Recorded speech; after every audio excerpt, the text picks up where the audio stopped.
একজন মানুষ ভুল করে তার ভুলটাকে আপনি সানাসানি করবেন কেন প্রিয় ভাইরা? এগুলি হলো শয়তানের কাজ, এগুলি হলো শয়তানের কাজ, এগুলো ফাঁস করা যাবে না।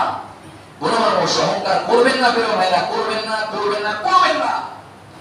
মসজিদ করছেন, মাদ্রাসা করছেন, কোরআনের কথা বলার জন্য একজন ছোটখাটো নগণ্য গোলামকে নির্দিষ্ট করেছেন, কোরআনকে মানবেন না? আমার কিন্তু কথা নয়, কথাগুলি আমার না, প্রত্যেকটা মানুষ তওবা করবে। আর আজকে তওবা করে দেন যারা নামাজ আদায় করেন না প্রিয় ভাইরা, যারা মুসলমান হয়েছে, যাদের দেহের ভিতরে প্রাণ আছে আর ভালো মন্দ বিবেচনা করতে পারেন, তারা যে নামাজ আদায় করবেন না, আপনি যে মুসলমান ইমানদার এই দাবি করবেন, কোনো সুযোগ নাই, কোনো সুযোগ নাই। এজন্য প্রিয় ভাইরা, শয়তানকে প্রাধান্য দেওয়া যাবে না। একটা কথা, ছোট একটা কথা মনে রাখবেন, অহংকার করা যাবে না, চেতা যাবে না, চিল্লানো যাবে না। ও কি বোঝে আমি বুঝি, এই কথাগুলি মনের ভিতরে আনা যাবে না, যাবে না। যদি আনে তাহলে মনে করবেন আমি কিন্তু শয়তানের বন্ধু হয়ে গেছি। একদিন এক ভদ্রলোক কয়, কি আর আমাকে চেনে ও?